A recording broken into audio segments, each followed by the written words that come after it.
which warns, when the gourd of ashes drops, you will know the end of the world is near. The Hopi elders believed the atom bomb to be that very gourd of ashes, for in 1948 they held a tribunal, appointing a guardian of their prophecies. Prophecies set in stone by distant ancestors and covered with the dust of time. The man chosen? Thomas Banyanka. It's been here for a long time. They knew about destroying, but no one knew it was here. Thomas Banyanka is the keeper of the carvings. It was he who uncovered the prophecies etched in stone after they lay hidden for many years. So I wrapped this. So I was the one that cleaned this mess up and started drawing, and I was so surprised.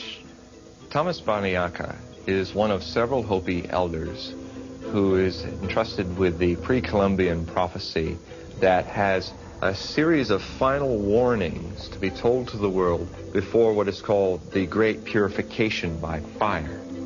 Either it can be a fire of nuclear war and greenhouse global warming, or it can be a fire of inner consciousness.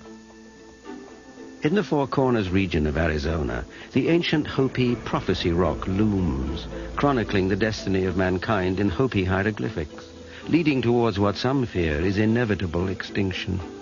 This figure represents the Great Spirit or guardian of this land that we came on this earth, what we call now the Mother Earth.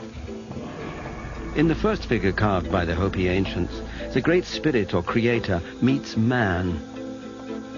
The Creator then gave man the sacred circle, a promised life of peace and plenty if, and only if, man would follow the spiritual path. While the brown man waited, the white man traveled the earth on a mission to spread the spiritual circle and return with knowledge. He was supposed to bring this, but instead he brought a symbol of a cross, they said. It's on here, cross. Breaking away from the Native American people, the white man now traveled the path of materialism and invention, as shown by these three figures on the rock of prophecy.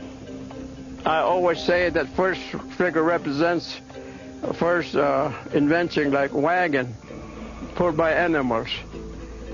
And later the second one representing advancements in inventions. He brought automobiles that run by itself.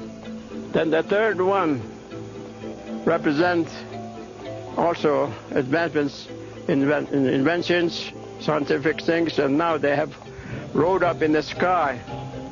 With the invention of the aeroplane, the white man now commanded the land, sea, and sky. And just as the Hopi prophecy rock appears to predict, this thirst for power led to two devastating events, World War I and World War II. There's a line down over here, and that's where we are today. And the zigzag light represents up there big nations. Powerful nations put their military might together and kill thousands of women, children, animals, birds. We have now come into last little circle above the line, which is, they said, may be the beginning of Third World War. And so, as the Hopi prophecy goes, we find ourselves at the crossroads with the fate of the entire race of man hanging on one all-important question.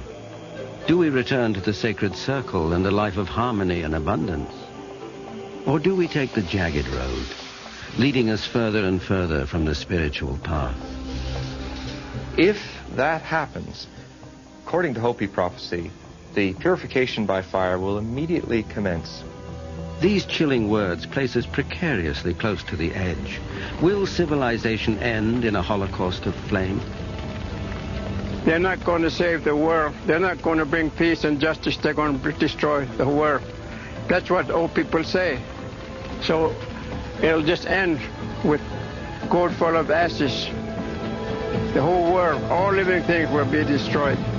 There'll be nothing left on this earth. Everything will burn up. Logic, reason, just plain common sense all argue that seeing into the future is impossible.